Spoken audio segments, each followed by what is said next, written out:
प्रधानमंत्री नरेंद्र मोदी इस समय ब्रिटेन के दौरे पर हैं।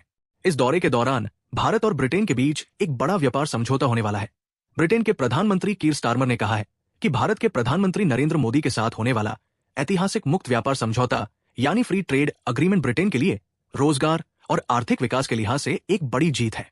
इस समझौते से कपड़े, जूते और खाद्य उत्पाद सस्ते हो जाएंगे क्योंकि इन पर लगने वाले टैक्स में कटौती की जाएगी। प्रधानमंत्री मोदी के साथ चेकर्स में होने वाली द्विपक्षीय वार्ता से पहले जारी एक बयान में स्टारमर ने कहा कि करीब 6 बिलियन पाउंड लगभग 63,000 करोड़ रुपए के निवेश और व्यापारिक सौदों पर सहमति बनी है। इसमें भारतीय कंपनियों का ब्रिटेन में विस्तार और ब्रिटिश कंपनियों का भारत में नए मौके हासिल करना शामिल है।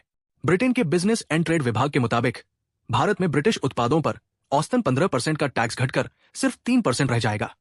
ब्रिटेन से soft drink, cosmetic, car, medical उपकरण जैसी चीजें भारत भेजना आसान होगा।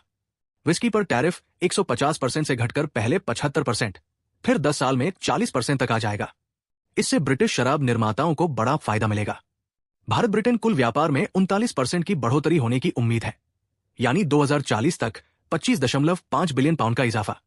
यह समझौता विजन 35 नामक एक बड़े दृष्टिकोण का हिस्सा है, जिसका उद्देश्य अगले 10 वर्षों में भारत और ब्रिटेन के व्यापार संबंधों को और मजबूत बनाना है।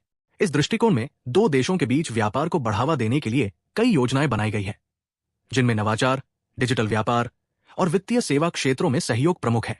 कुछ आलोचक इसे विशेष रूप से ब्रिटेन के किसानों और छोटे उद्योगों के लिए एक चुनौती के रूप में देख रहे हैं। इन आलोचकों का कहना है कि व्यापार समझौते की शर्तें छोटे उत्पादकों के लिए नुकसानदेह हो सकती है। वहीं कुछ भारतीय व्यापारियों का मानना है कि समझौते से भारतीय उद्योगों को लाभ तो मिलेगा, लेकिन इसके लिए कुछ और शर्तों पर पुनर्विचार की आवश्यकता हो सकती है। चाहे नतीजे कुछ भी हो, मगर ट्रंप द्वारा शुरू की गई ट्रेड वार से निपटने का रास्ता खोज रहे देश आपस में व्यापारिक समझौते करके अमेरिका को संदेश देने का काम जरूर कर रहे हैं।